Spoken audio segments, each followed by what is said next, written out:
Larry Bishop, the son of comedian Joey Bishop, was in this film also, and you'll see the part he plays.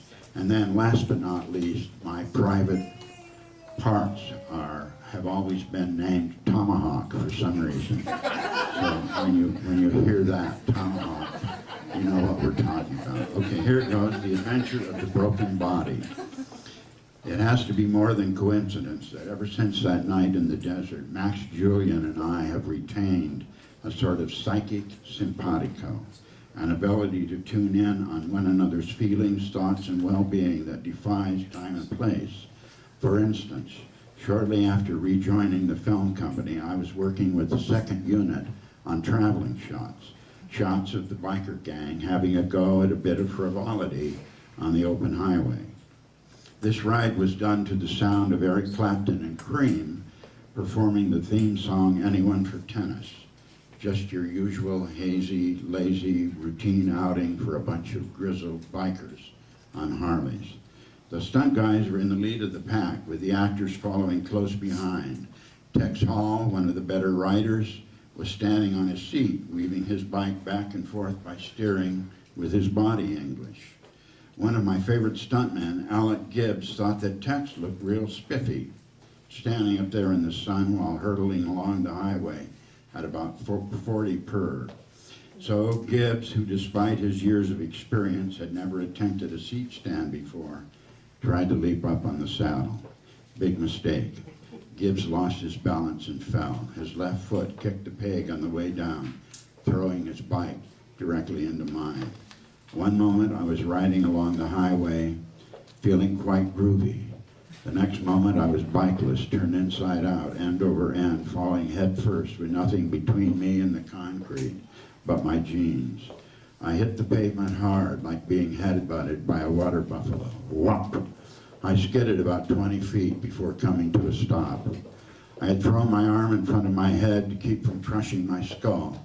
I considered myself lucky, just a little road rash. And then Larry Bishop and the rest of the actors plowed into me with their cycles, full speed.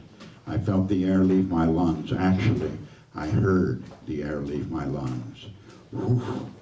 I've never, ever been hit that hard in my life. Pulling myself to my feet, I struggled to the side of the road, and then I collapsed. Producer Dick Clark was on scene, and he and a PA drove Alan and I to the nearest hospital in Boulder, Colorado. Alan had a few scratches. I actually felt okay, a little shaken, that's all. Boo, my imaginary friend, wasn't so sure. Let's wait, big guy, and hear what the doc has to say before we plan any dance moves. I was sitting on the business end of a hospital examining table when everything began to turn yellow and swirly. Just as I started to pass out, a technician grabbed me. "Are you all right?" he asked. His voice was echoing at me from the far end of a long, nauseating tunnel of pain. "Does he look all right to you?" Boo sneers. Of course, no one could hear Boo but me, and I was hurting too bad to pay attention.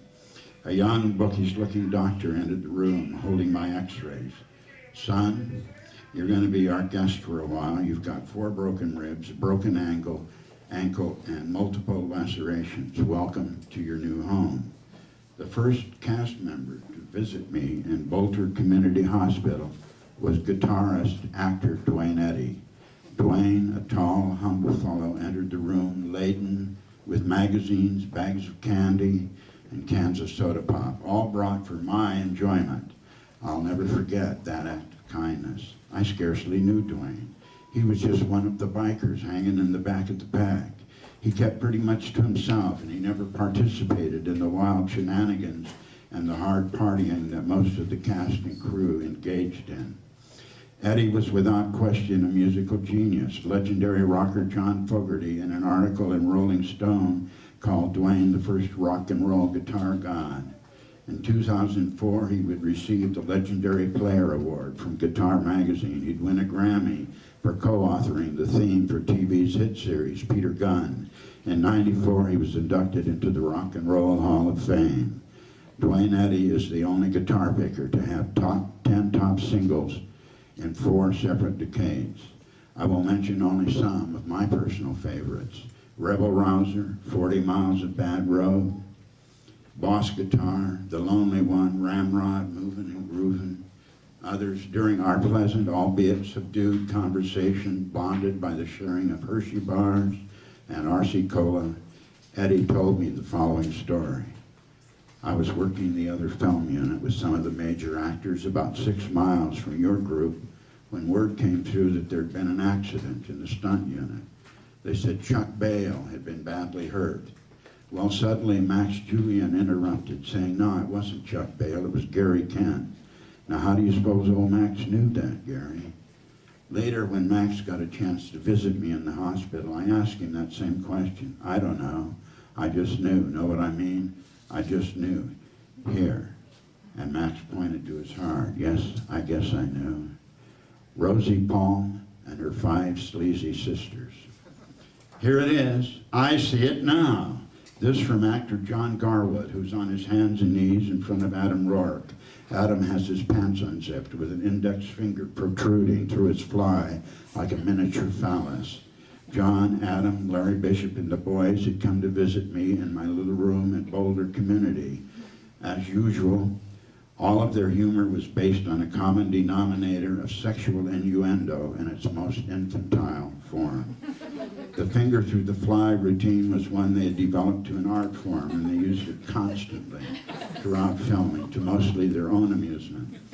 I was delighted to see them in spite of the noise and commotion they brought to the quiet confines of a place of healing. They were still dressed in their biker garb, chains, buckled, shit kickers, the works. They had also managed to smuggle in an ounce of grass. They rolled a joint and we all had a toke just to say we'd done it. Here, Gare, Adam said, handing me the baggie and a pack of rolling papers. Stash this, and when you feel the rage getting to you, fire up a doobie and you'll be just fine. Adam and the boys finished off the last of Dwayne Eddy's candy and soda, had a few laughs, told a few lies, and then waved adieu. As they disappeared into the labyrinth of hospital hallways, I could hear their laughter, their whoops and cattle calls, long after they had left the vicinity. Later that evening, a winsome woman dressed as a nurse came into my room and, pulling back the sheets, announced, "Hi, Mr. Kent. My name is Rose, and I'm here to give you your massage." Massage? What massage?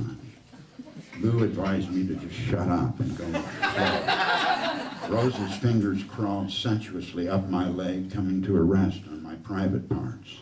"Oh, my," she whispered huskily. "We're going to need a little wake-up call, aren't we?" She leaned forward, kissed me, jamming her tongue into my mouth like a spatula turning pancakes.